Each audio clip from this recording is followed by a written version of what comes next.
Hello friends, my name is Ta-Nehisi, and today I'm going to talk about all of the books that I read last month. January started off really amazingly in terms of making content for this channel, and then it just stopped. Even in those last two videos I talked about not feeling great or feeling better after having been sick, but it turns out that that sickness never really went away. Basically I wasn't feeling well, it was a flu that turned into an infection, so I was on antibiotics, and then after the antibiotics I still wasn't feeling great. It kind of came back.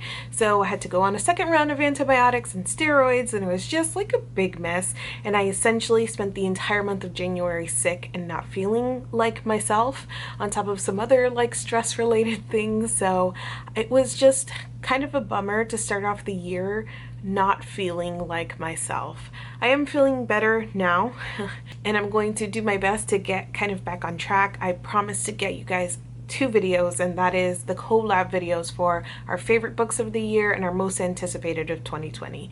Not ideal to have them coming out in February, but honestly I just was not feeling well, and all of the time that I had like outside of responsibilities and work was just trying to rest and feel better. All in all though, I did end up reading 10 books last month, which is great, and I'll tell you about those now. I have a video dedicated to the goals that I set for 2020, reading goals, and so I'm going to reference some of those goals here because they played a part in influencing what I was going to read and picking those out. So for instance, I have a goal of reading 2 books of the month every month in an attempt to get a lot of these unread books of the month that have been sitting on my shelves like done and over with. I'm still selecting new books of the month, so my thinking is that if I read 2, at least it accounts for like the new one I'm acquiring and one less. The first book of the month that I read was The Dinner List by Rebecca Serle. This was my August 2018 pick. It is about a woman named Sabrina who arrives at her 30th birthday dinner only to discover that the 5 people that she once picked, you know, that game, like 5 people dead or alive who you would want to have dinner with, well, that thing comes true for Sabrina at her 30th birthday, and she ends up having dinner with those 5 people. They include her ex-boyfriend, her best friend, Audrey Hepburn, her estranged father, and a professor that she really looked up to, a mentor from college. Hearing that description, and that is like the general description provided by the back of the book and all that jazz, I really expected one kind of story with this. I thought it was going to be more of an exploration of why these 5 people and what it would mean to have them at the table together, and it was a little bit of that, but it is more an exploration of her relationship with this ex-boyfriend and what led up to the fact that they were no longer together. Not that that is like a bad premise. I'm somebody who loves romance and who loves explorations of relationships, but I just feel like I never got over the fact that I, in my head or in with that description, I expected one kind of book and it was 100% not what I got. But also I think my biggest other issue with this book is that I never really connected with the main characters. I thought that they were acting in a way that was like super annoying and selfish, and I don't know, there was something about them that really rubbed me the wrong way. In a lot of ways, this book was pushing against the idea that there is this like special love, the thing that keeps people together even when it is clearly not working. And these 2 people together were clearly not working, but at the same time that it was saying, like her best friend says in so many words, like, your love isn't special, the book wanted me to believe that their love was special. And the way that it was presented, it was kind of like, look at these 2 wild and crazy kids in love, even though this is clearly unhealthy for the both of them. And it was just something that rubbed me the wrong way, especially because the 2 people in that relationship were people that I didn't like. Apart from that, there wasn't other like big glaring things in her writing that were bad to my personal taste. So this wasn't like the worst thing that I ever read, but it wasn't by any means enjoyable. So I ended up giving this 2.5 out of 5 stars. The second book of the month book that I read was Goodbye Vitamin by Rachel Khong, and this is my July 2017 pick. This is about a woman who moves back home for a short period of time. She agrees to move back home for a year in order to help look after her father, who has just been diagnosed with Alzheimer's. This is also following a breakup from a long-term relationship, so she's kind of recovering with that, dealing with her father's diagnosis and his declining health, and then also just like the complications of living back home. I love books that deal with memories, and more than that, about this idea of the things that we remember and what we hold on to, and how life is a series of memories, or like stories that we tell ourselves, and how one moment can be remembered by different people differently. And this, in a lot of ways, is that story. Also through the format, and because it is a book that is a snapshot and doesn't have a true like strong beginning, middle, and end. It's just 1 year and her almost frantically trying to hold on to these things that she remembers and trying to make these memories with her father. I think it tells this story in a bunch of smaller moments, and they're moments that mimic memories and that they are almost dislodged from like a larger stream of time. That format worked especially well in the beginning half of this book. I thought it was going to be a 5-star read for me, but as her father continues to decline, those memories get shorter and even more frantic, as if she's like rushing to hold on to all of these things. And I appreciated that, like standing back and looking at like what the author crafted, but from a reading experience perspective, it became less readable or less enjoyable to read. Overall though, I just found this really, really moving, and I always love looks at complicated relationships between children and parents as well, so I ended up giving this 4 out of 5 stars. I also made it a goal to read 1 nonfiction book a month to get myself reading a little bit more nonfiction, because I pretty much loved everything that I read in 2019. In January, I read We Were 8 Years in Power by Ta-Nehisi Coates. This is a collection of essays that Coates wrote during the 8 years that Obama was in office. He picks 1 essay per year of that presidency, and he also gives a little bit of an introduction before each essay, talking about why he wrote it and the process of writing it, and a lot of times whether or not the essay still stands up to him, or how he's learned more, or what he was trying to achieve that maybe he didn't quite achieve from his perspective, obviously, because he is the author, and knowing kind of what was in his head and what his intention was, kind of speaking to that fact after the fact. This felt especially important at the beginning of an election year, and just sort of revisiting the presidency and looking at the ways that Coates experienced it and wrote about it during that time was really interesting. I personally also love collections of essays that have a very strong theme or through line, and this obviously did. I liked the whole setup of like 1 essay per year, and I love, even though these were previously published essays, I don't think that I had read any of them, or maybe I'd only read 1 of them, but I loved the additional information of having him introduce each essay and say, here was what I was thinking, here was my intention, here's how it came about. It felt like we were getting bonus material because this collection exists. I read this a little bit more closely than I usually read, like short story collections, for instance. I feel like when you read this straight through, there are definitely themes or content that starts to feel a little bit repetitive.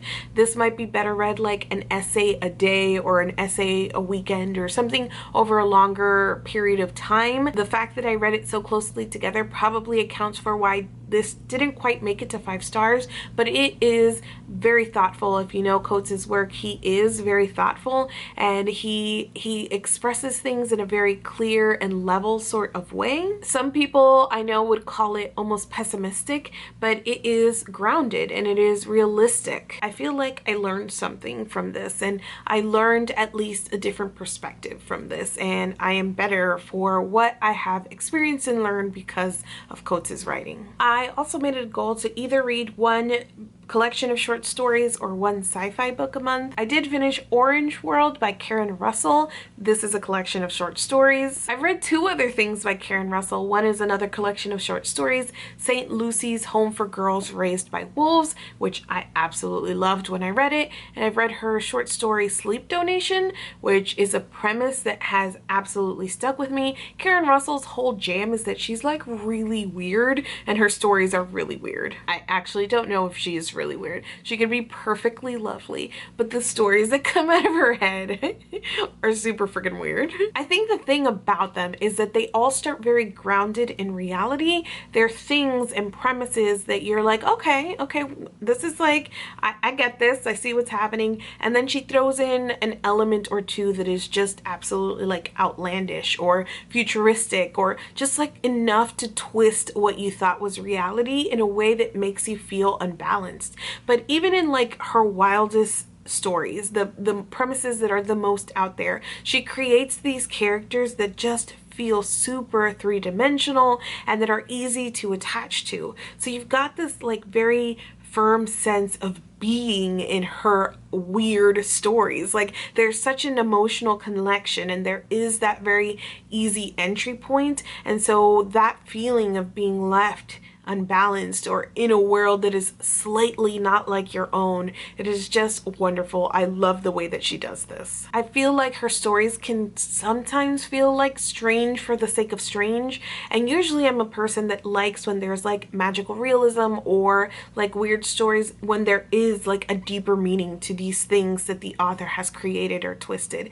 But I don't think there often is in Russell's stories. They are sometimes strange for the sake of being strange, but because she has these characters that feel super real and that are exploring things that are relatable, it feels like that background almost becomes a foil or a jumping off point for you to think more about the character work than the setting. There is one book in here in particular that just absolutely blew me away. The story is called The Tornado Auction, and the audiobook is a full cast audiobook, so I highly recommend it. It is great to listen to. But The Tornado Auction is read by Mark Bramhall, and he does a phenomenal job. And the story itself is about these farmers who harvest tornadoes, but it is more about a man at the like later stages of his life kind of rediscovering his passion and thinking back on his life and the things that made him happy and the sacrifices that he made and things of that nature. Just an outstanding story. In general, all of the stories in here were like 3, 4, 5-star range, and I ended up giving the full collection 4 out of 5 stars. I reread The Cuckoo's Calling, The Silkworm, Career of Evil, and Lethal White, which I don't own, the 4 books in the Cormoran Strike series by Robert Galbraith. So the reason that I ended up rereading these is because at peak sickness, I was turning to Comfort Media, and I started re-watching the Cormoran Strike miniseries based on these first 3 books. I really enjoy that miniseries, especially for the actors, and I find it is something that I re-watch when I just want to watch something like kind of in the background. So I started re-watching that, and I was like, huh, what if I also reread it, if I made that like my reread for the month? It's super interesting to me because J.K. Rowling has, you know, everybody's relationship or perception of her, I feel like, has changed a lot thanks to social media and sort of how she exists on social media, in addition to like all of the things that she does to add context to her world that has been like super annoying and just like, please stop. Also, she has like some beliefs and politics that don't align with mine, and so those 2 things and watching that all like happen on social media has been really, I think, tough, because she has created the world, or created these stories that are super important to people, including myself. I enjoy Harry Potter, and I have very strong memories and experiences associated with that series. But as this all is happening, it's been interesting to see people say, well, like, thank goodness that that work exists for them for across so many years and so much in the past that they can almost separate J.K. Rowling as an author from this thing that was formative to them. So 1, I came to Harry Potter as an adult, so it's a little bit different, but also 2, I'm currently in the middle of a series written by J.K. Rowling. Like, everybody can just take their Harry Potter of their youth and move on, and I'm like, oh my god, but I'm like in the middle of a series by this woman, by this author. So it's so weird to me, and the experience of going back and rereading these was weirder than I expected it to be, because I could not so easily divorce the author from the work in this case. And again, it's so tough because I enjoy the series. I enjoy these characters. These are not perfect books, and I enjoy them because they are slow, suspect heavy mysteries that are led by the character and not necessarily by the mystery. I definitely did not have the most enjoyable experience rereading these, at least the first three. Rereading the fourth one, maybe because it was like the first time I had read it, reread it, and I forgot a lot of the details. I found that I enjoyed rereading Lethal White more than any of the other books. I don't know, I'm having like a hard time fully wrapping my head around this, and I want to digest this a little bit more to maybe be able to better explain it and to really talk about like the highs and lows of the series overall. It definitely isn't for everybody. It sucks kind of that I'm so invested in these freaking characters now, especially because I enjoy the relationship between the two main characters, and you can see probably authors building something towards that. But even that relationship, in rereading it, I was like, oh, some of this is icky, and the way that Cormoran abuses the power dynamic between the two of them as her boss. So anything that is potentially romantic that we're building towards, I don't know, now it seems kind of tainted to me. So it sucks. It mostly sucks because if and when, I think it's already written, she posted on Twitter, but when J.K. Rowling releases the next book, like, I'm gonna read it, and that's what mostly sucks about this. I gave The Cuckoo's Calling 3 stars, The Silkworm 3 stars, Courier of Evil 2 stars, and Lethal White 3 stars. Okay, in addition to all of those things, I feel very proud for having hit so many of my goals, like reading things within that. It was still January, but we're on the right track. In addition to that, I read 2 other books just because. The first was 500 Words or Less by Juleah del Rosario, and this is a book told in verse, and it is basically about a girl who is kind of feeling lost at sea at the end of her senior year of high school. Her boyfriend has broken up with her, and we don't know quite why at the beginning of the story. She ends up writing a lot of college admittance essays for people at her high school, and through those essays she starts to like learn more about people that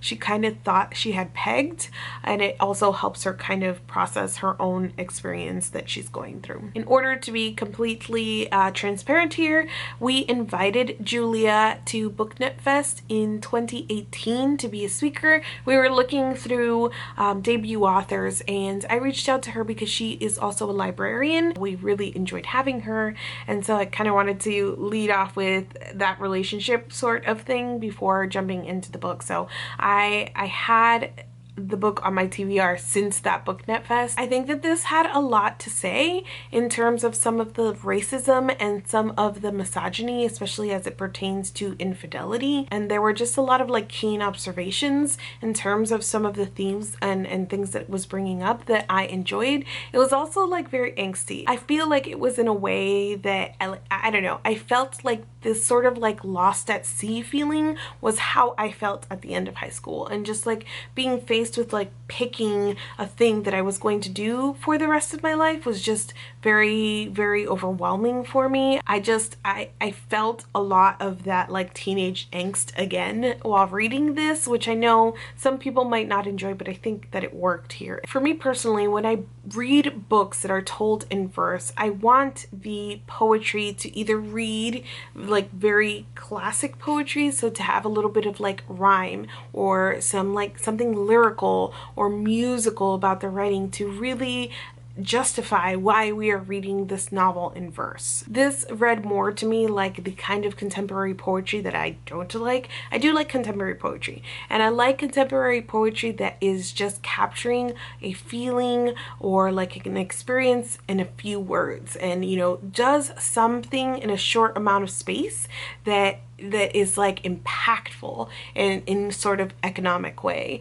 I don't like contemporary poetry that just reads like a one sentence broken up, and not broken up for any sort of, like I said, like rhythm or music or some sort of like reason other than this is poetry and this is the way that it goes. I feel like I knew that this author had a good sense of like storytelling and pacing, and just it was skilled, but I don't think that the format was used to the fullest here. I also didn't like something that happened at the end, and not only from like an in-story like this was upsetting to me sort of way, but just because I feel like putting that at the end kind of contradicted some of the messages that the author was trying to give. And I also felt like it was a little bit over the top, where everything else felt like angsty in a way that I was like, yes, this I can relate to. This one thing felt almost like soap opera-y in its like sort of drama, and I didn't like it. Overall though, I'm really excited to read more from the Rosario. I feel like that there is something here that I just would enjoy watching grow, and I do feel like that she writes YA particularly well. I gave this 3 out of 5 stars. And finally, I read The Starless by Erin Morgenstern. I received this as an ARC from BEA last year in May. So it took me a little while to get back around to it. I started it at BEA and then I picked it back up again, I think in like November or December. And both times I couldn't quite get into it, but I finally found my way back around to it. I'm telling you guys, this is how I read. Sometimes it takes me multiple times to get back to a book. This is why I have a hard time saying that I DNF something. A lot of times I've just put a book aside to try again at a later date, and most times I will eventually get to a place where I can make my way through a book. So I finally made my way through this, and I've got some mixed feelings and maybe an unpopular opinion. I'll start this by saying that I love The Night Circus, but when I first read The Night Circus, I think I rated it like 4 stars, maybe 3.5 to 4 stars. I enjoyed the setting, like who couldn't? The setting was obviously very beautiful, but I had some issues with the character work, with the ending of the story, and with feeling like I was kept at arm's length from the plot and the book as a whole.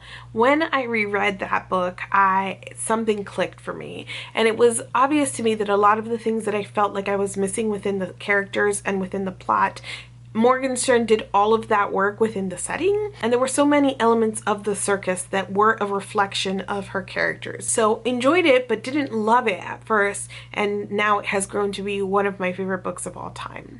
Reading The Starless, I feel like something very similar could happen. I gave it 3.5 out of 5 stars, and there were so many beautiful things here. Obviously Morgenstern can write like nobody's business, and she creates these really rich and wonderful worlds as backdrops to her story. A lot of the same themes that are in The Night Circus show up in The Starless Sea. So this idea of choosing your own fate and how much of our lives are governed by fate, but also just the love of storytelling. And while The Night Circus does focus a little bit more on that idea of like fandom or the people that surround a thing that is created, this was just a straight love letter to storytelling.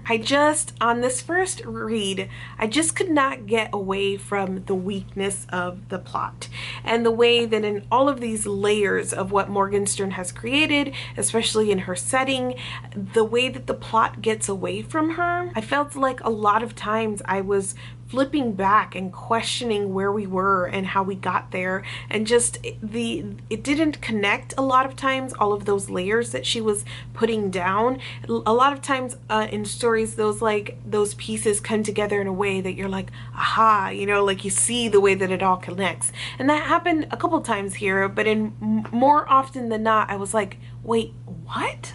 And then so part of this book relies very heavily on people not telling the main character things, and part of it is because fate, that idea of fate, and the character of fate actually shows up. Like, it's a huge presence in the story. So this idea of like, I don't know, we'll see, fate, you know, is what's supposed to keep you from feeling the weight of how our character is like going totally blindly throughout his own story, but it just didn't quite work for me because there were so many moments when the character would ask direct questions and just be like, where are we? Why are we here? And the repeated use of like, I can't tell you that, I'll tell you later. Oh, it's like one of my biggest pet peeves in storytelling, when things could be solved in just like a sentence. If anybody were direct or honest or answered a question, if your entire plot would fall apart, like that is not going to be a story that I necessarily enjoy reading. And again, like half the times I was like, it's fine. You can't know your future because you have to live through it and fate and all of that jazz. But when it was like, where are we? And it was like, no, I don't know. It really got a little bit annoying. There were also a lot of instances where we pulled away from the action or the story at weird times, and it added to the choppy feeling of the story. The main character also like blacks out a number of times, and it's just like blackout and the scene ends and then he's like waking up like, what happened? I feel like you get one of those per book, and once you have more than one, which I think this book had several times where that happened, like I'm over it. In general, Morgenstern does a good job writing about love and relationships, and the way she writes about love is excellent, and she does that here. However, I found the relationship between Zachary and Dorian, like it had a lot of potential, but it left something to be desired, specifically because had it been insta love, I would have been like, great, you know, because they had not really met or been in the same room a lot in the story. I think they have like 3 scenes together, and one of those scenes Dorian is blacked out for most of it, so there wasn't a lot of space there to develop the relationship that Morgenstern really beautifully described. Like that relationship sounded great. I just didn't buy that these two people had built it in the amount of time that we spent with them. Again, had it been like love at first sight, insta love, that I would have been totally behind. But the way that she basically was selling to us that they had slowly fallen in love when they spent little to no time together felt a little empty to me. The weak parts here feel like the weak parts in the Night Circus, or what I had first interpreted as weak parts in the Night Circus, so the plot. That's it for me today. If you have read or would like to read any of the books that I mentioned in this video, let's chat down in the comments. Thank you so much for watching this video, and I will see you guys soon. I started reading... Did I start reading? This is a collection of essays that Coates wrote during the 8 years that Obama was in office. I've read one other of Karen Russell's short stories, St. Lucy's Home for Girls with something about wolves. What did she write?